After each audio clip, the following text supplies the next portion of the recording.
Jesús vino a este mundo y formó parte de una familia. Una familia que no tuvo la vida fácil. Hacer la voluntad de Dios no nos hace la vida más fácil, pero nos hace saber que estamos en el camino correcto.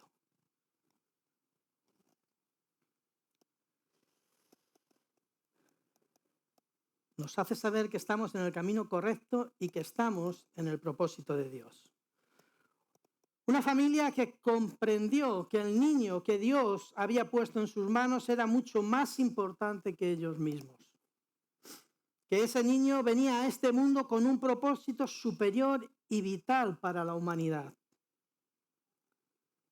Digo que esta familia, María y José, comprendieron de forma progresiva y según el niño iba creciendo el propósito de Dios. Comprendieron, pero no digo que lo entendieran desde el principio y que supieran cómo Dios iba a llevar a cabo, iba a hacer realidad ese propósito. Tuvieron que afrontar dificultades. María, como madre, se expuso y tuvo que afrontar las miradas acusativas de sus vecinas con las dudas de si aquella virgen desposada con José había tenido o no relaciones íntimas antes de llevar a cabo el matrimonio. Siempre ha habido cotillas en todas las épocas y en todas las décadas y en todas las ciudades. Y en Belén y en Galilea también. No nos libramos de ese tipo de miradas, de acusativas. Uy, no me salen las cuentas, esto no va, no está acorde con los tiempos marcados. Pero fue valiente.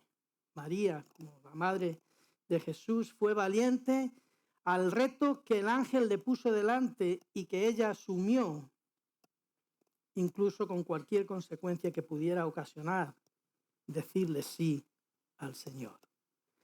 El Evangelio de Lucas nos lo recoge de una manera muy sencilla. Dice que entonces María dijo al ángel: «He aquí la sierva del Señor, hágase conmigo conforme a tu palabra».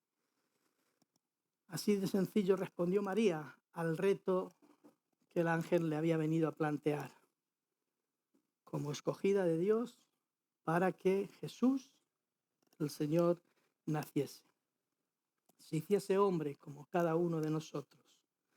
Pero también al mismo tiempo, al verse elegida por Dios para traer al mundo a Jesús, el Salvador, no la hizo sentirse superior al resto de los hombres y mujeres, sino sentirse simplemente dichosa, bienaventurada, dichosa, feliz de llevar a cabo tal propósito. Feliz desde la humildad y reconociendo su posición y necesidad de salvación como el resto del mundo. El evangelista Lucas también lo recoge de la siguiente manera. Dice que entonces María dijo, después de haber visitado a su prima Elizabeth, después de que Juan el Bautista, que llevaba ya 6 meses en el vientre de su prima Elizabeth, recibiese la visita de María y saltase, brincase en el vientre de Elizabeth. Y después de lo que Elizabeth le dice, todo esto está en los evangelios. Yo les recomiendo que lean los evangelios. La historia de Jesús es preciosa y bonita. Y dice que entonces María dijo: engrandece mi alma al Señor y mi espíritu se regocija en Dios, mi Salvador. Porque ha mirado la bajeza de su sierva. Pues he aquí, desde ahora me dirán bienaventuradas todas las generaciones. María no quiso ocupar un lugar que no le correspondiese y reconoció ante Elizabeth que necesitaba un Salvador y que era dichosa y feliz de que Dios se hubiese fijado en ella para traer a su Salvador, al propio Salvador de María, a este mundo. José fue el padre terrenal de Jesús. Escogió el padre terrenal que Dios escogió para esta familia, donde Jesús sería criado, instruido y educado conforme a la cultura y a las leyes judías. No era fácil para él portar durante toda su vida las dudas de su paternidad, los comentarios y los cotilleos acerca de cómo fue engendrado Jesús. Tuvo que ser Dios mismo quien le tranquilizara y le explicase cómo había sido aquello. Porque el Señor es así. Cuando tienes una necesidad de explicación, si tú se la pides, Él te la da. Mateo lo recoge en su evangelio de la siguiente manera: José, su marido, como era justo y no quería infamarla, quiso dejarla secretamente. Y pensando él en esto, ahí estaba José dándole vueltas, esto de María, qué raro es. ¿Es humano o no? Y pensando él en esto, he aquí un ángel del Señor le apareció en sueños y le dijo: José, hijo de David, no temas recibir a María tu mujer, porque lo que en ella es engendrado del Espíritu Santo es. Tranquilo, no es fruto de una infidelidad, no es fruto de un pecado, no es fruto de nada malo, es obra del Espíritu Santo. Y dará a luz un hijo y llamará su nombre Jesús, porque él salvará a su pueblo de sus pecados. José recibe esta explicación de parte de Dios y continúa con María y educando, instruyendo a un hijo que sabe que no es suyo, pero que sabe que es de Dios y que viene con un propósito a este mundo. No solo le dijo cómo iba a ser aquello, sino que le dijo también el propósito de aquello: salvarnos de nuestros pecados, reconciliarnos con Dios. Ese era el propósito de Jesús, la tarea encomendada a aquel niño que Dios iba a poner en manos de José y de María. En otras palabras, le dijo: amigo, te he encomendado una tarea importante.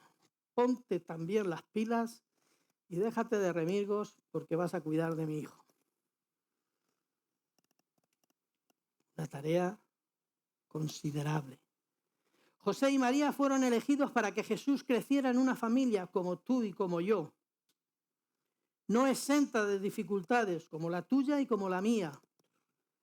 El Hijo de Dios se había hecho totalmente hombre sin dejar de ser totalmente Dios, para identificarse conmigo, contigo y con cada uno de nosotros, para que supiese las dificultades que tenemos como seres humanos también, que pudiese identificarse con nuestros sufrimientos y con nuestras preocupaciones, con nuestras dificultades, con todo aquello que acontece en la vida de una persona, ¿verdad? Que tenemos momentos buenos, momentos malos, momentos reguleras, como se suele decir, ¿verdad? Pero Él lo entiende, porque Él se hizo hombre como tú y como yo y pasó lo suyo. Les vuelvo a dirigir a los evangelios para que lean tranquilamente, sean creyentes o no, lean tranquilamente la historia, la biografía de Jesús de Nazaret. No hay ninguna otra biografía, ninguna otra historia como la de Jesús de Nazaret. Merece la pena leerla aunque no seas creyente, porque fue un hombre que cambió y transformó el mundo que conocemos. Los días, las edades, las décadas, los siglos se cuentan antes y después de Jesús, porque marcó un antes y un después. Sus enseñanzas, sus ejemplos son dignos de estudio y nadie pone en duda su existencia. Libros contemporáneos ajenos a la Biblia reconocen y recogen la vida de Jesús también. José y María fueron elegidos para que Jesús creciera, como he dicho, en una familia como tú y yo hemos crecido también. José y María, como padres de Jesús, influyeron en su educación. Le dieron un oficio, le enseñaron la ley de Moisés, los escritos y los profetas, que era la palabra de Dios que los judíos tenían en ese tiempo. conforme a las tradiciones judías, el papá le enseñaba el oficio y a la vez le iba enseñando la ley. Y así, dentro de una familia, en este entorno y en este contexto judío, Jesús fue creciendo. Y sus padres, José y María, enfocándole en el propósito de Dios y el propósito que Dios tenía para él, aún no entendiendo algunas veces ese propósito. La Biblia no nos habla mucho acerca de la infancia de Jesús, de sus años de adolescencia o de juventud. Prácticamente pasamos del nacimiento en un portal de Belén y de la venida de los Reyes Magos y la adoración, prácticamente pasamos al inicio de su ministerio, de esos 3 años en los que estuvo enseñando, instruyendo la palabra y anunciando el reino de los cielos. No recoge mucho más, guarda esa intimidad de la infancia de Jesús y guarda esa intimidad de su adolescencia y juventud. Quizás tengamos que aprender algo de ello también a la hora de cuidar la intimidad de nuestros hijos y a la hora de cuidar la intimidad también de nuestros adolescentes y de nuestros jóvenes, sobre todo con el peligro de las redes sociales.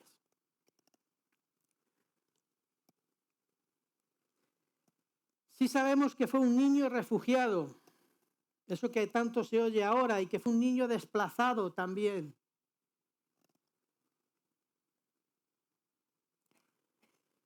Fue un niño refugiado, tuvo que dejar Belén e irse a Egipto para huir de la persecución de Herodes, que buscaba su muerte.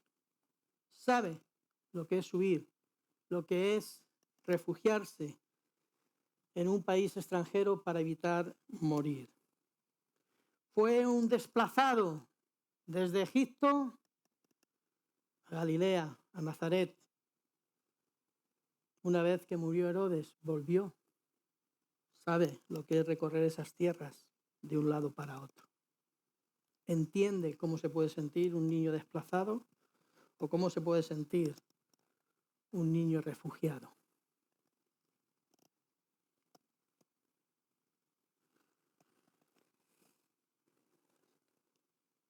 Lucas nos da unos retazos solamente, unas pinceladas de esos años difíciles en los que todos los hijos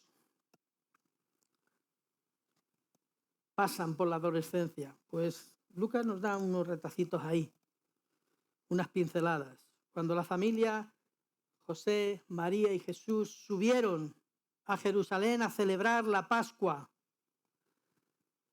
como era la costumbre judía, ellos subieron como familia a celebrar la Pascua y en el regreso le perdieron de vista, pensaron que estaba con otros familiares que iban en el mismo trayecto, en la misma caravana de regreso a Nazaret, pero a los 3 días se dan cuenta que, oye, llevamos 3 días sin verlo, ¿qué pasa aquí? ¿Dónde está Jesús? Imagínate, yo no sé la sensación, si has tenido alguna vez la sensación de haber perdido a tu hijo o a tu hija en el parque de atracciones o en un centro comercial que se ha puesto detrás de un maniquí y no le ves y empiezas a mirar por todos lados y dices, ¿dónde está? Me la han quitado, ¿no? No sé si has experimentado esa sensación, pues imagínate José y María experimentando esa sensación, pero es que además habían perdido al Hijo de Dios. O sea, los truenos que podían caer sobre ellos por perder al Hijo de Dios era tremendo. Y regresaron a buscarle. Y curiosamente no le encontraron de botellón ni de nada parecido, lo encontraron en el templo, con los doctores de la ley, haciendo preguntas y oyendo a los doctores de la ley. Y cuando lo encuentran allí, viendo que la gente se estaba maravillando de cómo respondía y de la inteligencia que mostraba ese niño, los padres le dicen, pero ¿cómo has hecho esto? Que estábamos 3 días buscándote, preocupados, te habíamos perdido. Y Jesús les responde y les dice en Lucas también, en el Evangelio de Lucas te viene y te dice, ¿por qué me buscabais? ¿no sabíais que en los negocios de mi padre me es necesario estar? Dice, mas ellos, María y José, no entendieron las palabras que les habló. Yo me imagino a José diciendo, ¿qué negocios? Si tenemos la carpintería cerrada, estamos de festivo. No siempre entendieron el propósito de Jesús. Y descendió con ellos y volvió a Nazaret, y estaba sujeto a ellos. Y su madre, María, guardaba todas estas cosas en su corazón. Y Jesús crecía, nos dice Lucas, en sabiduría, en estatura y en gracia para con Dios y los hombres. Estas son unas pinceladas de ese Jesús adolescente, de ese Jesús en la fiesta de la Pascua, en los negocios de su padre. Aunque José y María no entendieron, sin embargo, sí estaban ejerciendo bien su paternidad, ejerciéndola de una manera responsable. De alguna manera habían sembrado en Jesús la importancia del propósito de Dios para su vida y la prioridad de este propósito. Esta es la mayor responsabilidad que tenemos como padres, sembrar en el corazón de nuestros hijos la pasión y el amor por el Señor. Ayudarles a descubrir y entender el propósito de Dios para su vida y la importancia y prioridad de ese propósito frente a cualquier dificultad o tormenta que se pueda levantar contra el mismo. Todos tenemos un propósito. Cada uno de los que estamos aquí tenemos un propósito de Dios para nuestras vidas. Quizás todavía no le hayas descubierto, quizás todavía no lo sepas, pero hay un propósito de Dios para tu vida. ¿Por qué estamos aquí en este mundo? ¿Para qué existimos? ¿O a dónde vamos? Son preguntas que todo ser humano necesita responderse. Porque de cómo las respondas determinará también cómo vives. Pero déjame que te diga algo. Yo creo que hemos sido creados por Dios. Creo que Dios, al darnos la vida, ha puesto en el ser humano dos cosas: la eternidad y su ley. Su eternidad nos habla de que somos algo más que mera materia física, que en nosotros hay eternidad, hay trascendencia, que cuando este cuerpo, nuestro cuerpo, se deshace en tierra, nuestro espíritu, el que lo ha sustentado en todo este tiempo de nuestra vida, sigue existiendo y trasciende a este espacio y este tiempo que conocemos para ir a encontrarse nuevamente con Dios, que fue quien lo dio. La otra cosa que Dios ha puesto en el ser humano es su ley. Da igual que creas o no creas, que seas ateo o agnóstico, es algo que viene en ti de serie, su ley.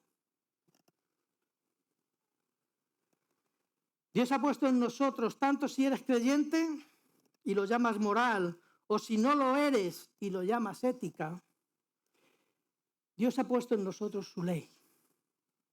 Lo podemos llamar moral si somos religiosos, o lo podemos llamar ética si somos agnósticos o ateos. Que a través de la conciencia te dice lo que está bien y lo que está mal. Seas creyente o no seas creyente, tú sabes lo que está bien y lo que está mal.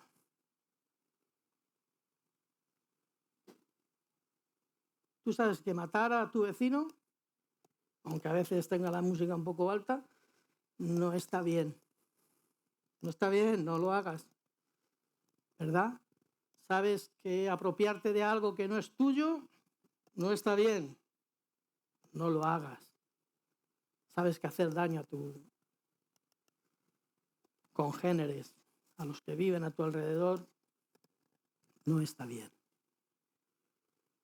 Seas creyente o no seas creyente, sabemos lo que está bien y lo que está mal. ¿Por qué? Porque hay algo que se llama esa ley que Dios ha puesto en nosotros al darnos la vida y que nos dice lo que está bien y lo que está mal. Para unos será moral, para otros será ética. Pero está ahí en nuestra conciencia y nos dice lo que está bien y lo que está mal. Frente a esta ley que Dios ha puesto en el ser humano, todos fallamos. Aquí nadie se libra. No penséis que los que estamos aquí cada domingo alabando al Señor y bendiciendo su nombre, somos todos perfectos y santos. ¿Qué va? Somos tan pecadores como el resto que no está aquí los domingos. No. Frente a esa ley que Dios ha puesto en nuestro corazón, que Dios ha puesto en nosotros, todos somos culpables. Todos.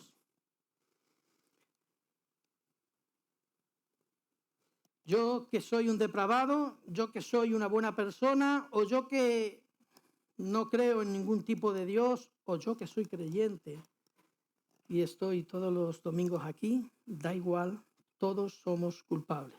No hay ninguno que sea justo, que sea capaz de cumplir toda esa ley, todo eso que nuestra conciencia nos dice que está bien o está mal. Haremos algunas cosas bien, pero fallaremos en otras.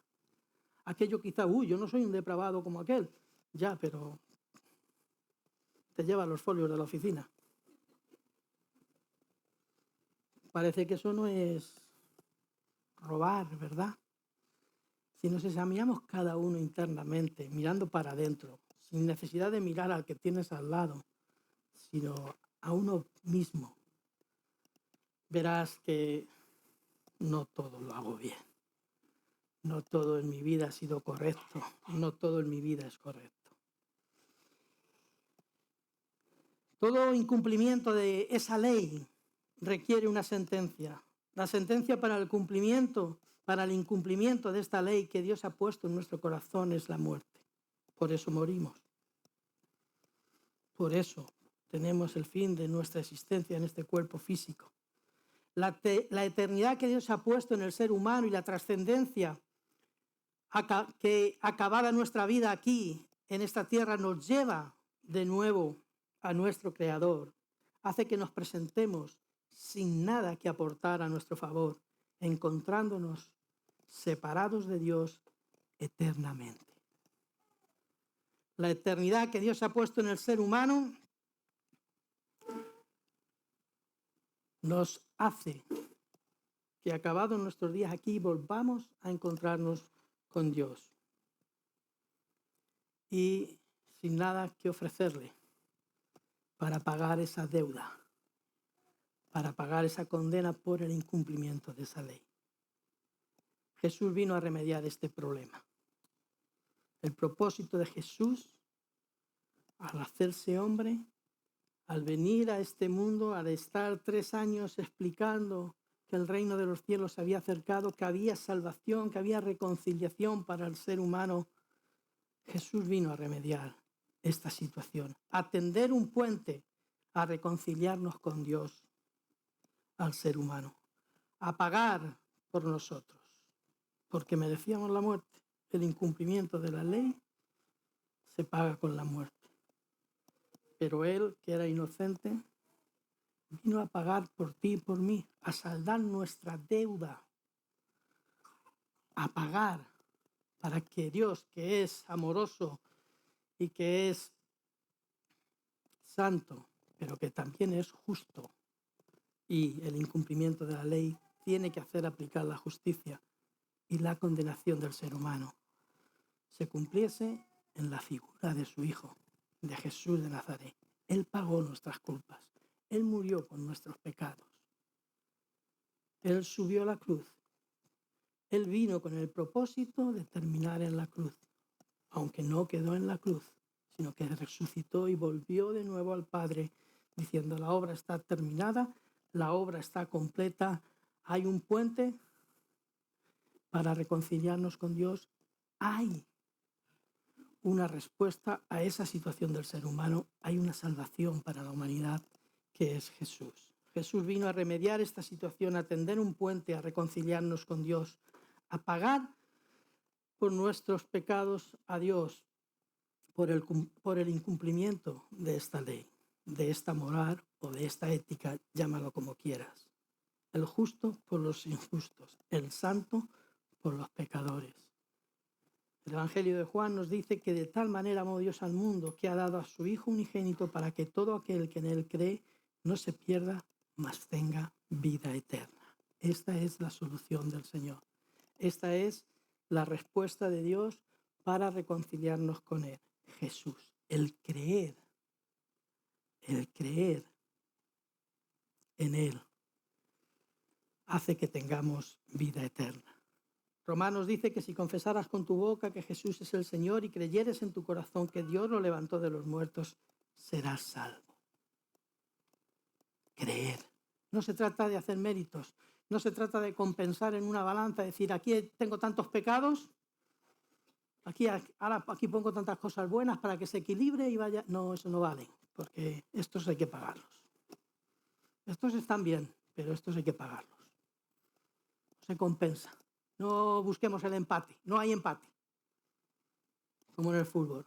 Hay solamente rendirnos en humildad, en reconocimiento que Jesús pagó por nosotros y por nuestras culpas. Si tú crees que Jesús murió por ti, perfecto. Porque es necesario creer, admitir a Jesús como la solución para nuestros pecados. Y no es algo que podamos conseguir con dinero, no es algo que podamos conseguir con buenas obras o con méritos propios. No, es simplemente aceptar lo que Jesús hizo por nosotros. Reconocer que su obra redentora es la que nos libra. Creer en Él. Pablo escribe a los Efesios en su carta y les dice, porque por gracia sois salvos por medio de la fe. Por gracia, primero es un regalo de Dios, no es algo que tú y yo podamos conseguir. Tienes que aceptar el regalo de Dios. Dios te tiende la mano y te da el regalo y te dice, mira, esta es mi gracia, este es mi regalo. Por fe, créelo por fe. Cree por fe, porque por gracia sois salvos por medio de la fe. Y esto no de vosotros, pues es don de Dios. No es algo que nosotros podamos conseguir, es un regalo de Dios. No por obras para que nadie se jacte y se diga, yo es que soy muy bueno, he hecho muchas obras y por eso soy salvo. No, no vale eso. Porque somos hechura suya, creados, nuevas criaturas en Cristo Jesús para buenas obras. Las buenas obras vienen después. Somos capaces de hacerlas porque Dios mora en nuestro corazón y ha puesto obras para que andemos en ellas, pero no para que alcancemos la salvación, sino para que andemos, para que nuestra vida sea dirigida por esas buenas obras, las cuales encima Dios las preparó de antemano para que anduviésemos en ellas. Todo el mérito es de Dios. Quien se crea que está haciendo algo bueno, que le dé gracias a Dios que le puso esa obra para que anduviese en ella. Hay solución para el dilema del ser humano. Hay solución para esa eternidad que Dios ha puesto en nuestro corazón y en nuestra vida, en la vida del ser humano. Y hay solución también para esa ley que hemos incumplido. Todos. Esa solución se llama Jesús de Nazaret. Este niño que se crió en una familia judía, con la cultura judía, conforme a las leyes judías, pero que se extendió como bendición a todas las naciones. Que Dios os bendiga, querida iglesia, y te invito a que medites, que no te tragues lo que yo te he dicho, sino que leas los evangelios, que veas la historia de Jesús, que veas sus enseñanzas. Si tienes una Biblia en casa, da igual qué versión tengas, solo asegúrate que no es la versión de los testigos de Jehová, la traducción de la traducción del Nuevo Mundo, ¿no? Es que no me acuerdo ahora cómo. No, asegúrate que no es la de los testigos de Jehová y cualquier otra puedes utilizarla. Lee los evangelios, lee la vida de Jesús, medita en ella y que el Espíritu Santo te guíe a tener un encuentro personal con Él. Él está llamando, Él quiere relacionarse contigo. Simplemente tienes que abrirle tu corazón y Él se mostrará y se revelará a ti. Que el Señor os bendiga, querida iglesia. Cada domingo a las 11:30 celebramos juntos que Jesús vive. Te invitamos a disfrutar de este tiempo de bendición y alegría.